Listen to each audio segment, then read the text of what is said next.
নমস্কার। ভগবানের অপার করুণায় আবার আপনাদের সঙ্গে দেখা হয়ে গেল। না, দেখা হবে না এমন কথা ছিল না, কিন্তু বলা তো যায় না কখন তিনি এই সুন্দর পৃথিবী থেকে টেনে নেবেন। সময় হয়েছে, যে কোনো সময় চলে যেতে পারি। তারপর আবার তিনি আমার মধ্যে এক দুরারোগ্য ব্যাধি ঢুকিয়ে দিয়েছেন।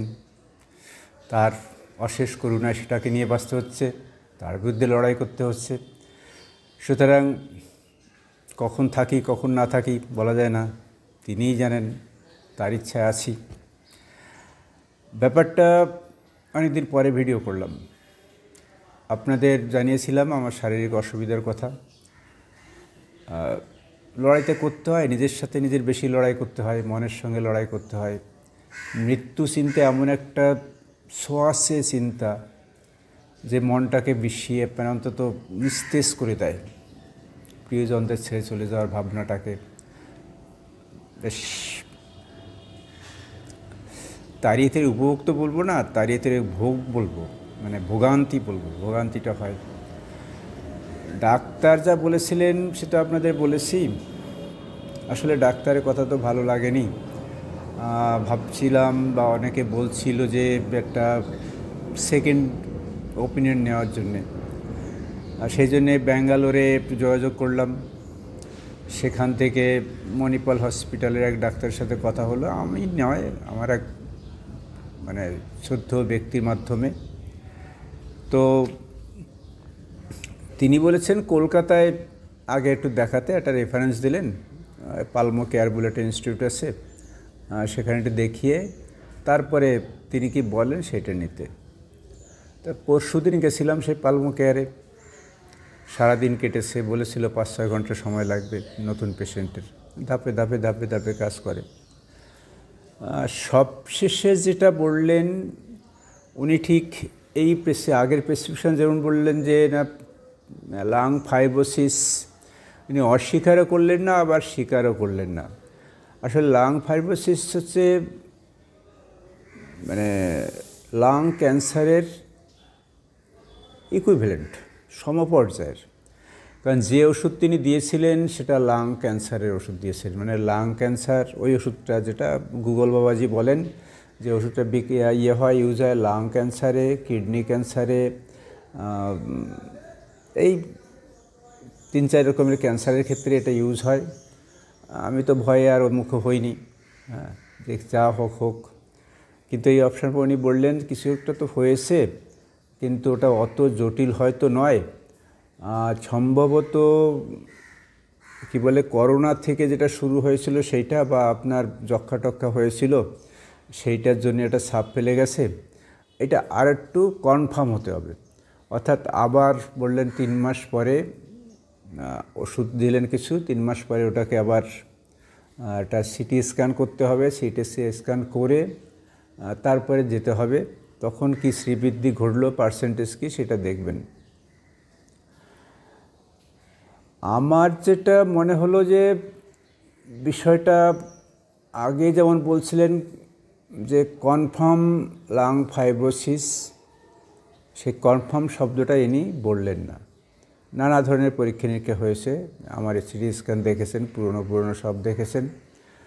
তো বাড়ি এসছি, বাড়ি আসার পরে আমার যে ফ্যামিলি ফিজিশিয়ান কাম বন্ধু, সে শুনে তাকে অবশ্য জানায়নি যে আমি ওখানে যাচ্ছি বা ব্যাঙ্গালোরে যাচ্ছি, জানায়নি। খুব বকে ধোকে তারপরে আমাকে একটু ব্যাখ্যা করে বলল, দেখ লাং ফাইব্রোসিসটা হচ্ছে যে কোনো জায়গায় হতে পারে, আমাদের কোথাও কেটে যায়, কেটে গেলে সেখানে আবার যে সেল তৈরি হয় ওটাই ফাইব্রোসিস। অর্থাৎ ওইটা অতিরিক্ত হয়ে গেলে অতিরিক্ত একটা সময় সে থেমে যায়, ওইটা পূরণ হয়ে গেলে থেমে গেল, কেটে গেলে সেখানে হয়। এই যে ডিমেনশিয়া হয়, এটা এক ধরনের ফাইব্রোসিসের প্রশ্ন। আসলে ফাইব্রোসিসটা হচ্ছে কিছু কোষের প্রাচীর যখন শক্ত হয়ে যায়, আমরা যে দেখতে যেন শুকনো মনে হয়, শক্ত হয়ে গেলে রক্ত নালিকা ঠিক মতন কাজ করে না, অর্থাৎ অক্সিজেন নিতে পারে না, ফলে সে তার ফাংশন সঠিক করতে পারে না। এটা যে কোনো ক্ষেত্রে হতে পারে। সুতরাং যেমন ব্রেনের ক্ষেত্রে হয় তেমনি লাংয়ের ক্ষেত্রে হয়। যেমন যারা অ্যাজমায় ভোগে সেটা নাথিং বাট ফাইব্রোসিস, অর্থাৎ রক্ত সঞ্চালনটা সঠিক হয় না, ও বাধা সৃষ্টি করে। এভাবে বুঝিয়ে টুঝিয়ে অনেক বকে টকে দিল। তো ও যা বকলো আমি তার থেকে একটু বেশি বুঝলাম। আমি বুঝলাম যে ওষুধটা আমি খাবো না। ওষুধ খেয়ে 3 মাস পরে যাওয়া আর ওষুধ না খেয়ে 3 মাস পরে যাওয়ার কি ফারাক থাকতে পারে সেটা দেখা যায়। আমি 3 মাস পরে যাবই না, গেলে 1 বছর পরে যাব এবং ওষুধ না খেয়ে যাব। আমার এমনি কিন্তু অসুবিধে নেই। আমি আমার যে ব্রিদিংয়ে কষ্ট হয়, এই ব্যাপারগুলো তো আমার মধ্যে নেই। নিঃশ্বাসে কষ্ট হচ্ছে বা অন্য কোনো সমস্যা হচ্ছে বা হাঁপানি হচ্ছে সেসব নেই। আমি প্রতিদিন 200 স্টেপ ওঠানামা করি বাড়িতে, আমার কোনো সমস্যা হয় না হাঁটতে চলতে। আমি শুধু শুধু ওষুধ খাবো কেন? না খেয়েই দেখবো কি হয়। আর তাছাড়া দেখুন, অনেক দিন তো পেরিয়ে গেছি, সেই কবে রিটায়ার করেছি। পৃথিবী ছেড়ে যেতেই হবে, অত দুশ্চিন্তা করে কি হবে? তার থেকে ডোন্ট কেয়ার করি, যতদিন বাসি বাঁচবো। আর ওই ফাইব্রোসিস যা বলছে যে ওটা ফাইব্রোসিস কখনোই ডিস্ট্রয় করা যায় না, অর্থাৎ ওটাকে কমিয়ে রাখা যায়, ডিস্ট্রয় যায়। কমিয়ে রাখার জন্য আমি আর ওষুধ খাবো কেন? একটা খেতে গেলে 10টা রোগ আমার বাড়বে, ডাইজেশনের প্রবলেম হবে, অনেক প্রবলেমের কথা, যেটা ওষুধের দেখলাম। গুগল বাবাজি যা বললো তাতে তো সুবিধার থেকে অসুবিধাই বেশি। তা আমি ওটার মধ্যে থাকবো কেন? আমি বেশ আছি, ঘুরছি ফিরছি, খাচ্ছি, এক্সারসাইজ করছি। 67 থেকে 68, 68 থেকে 69, 70, 71, যে কদিন টিকবো, তারপরে গুড বাই, টাটা।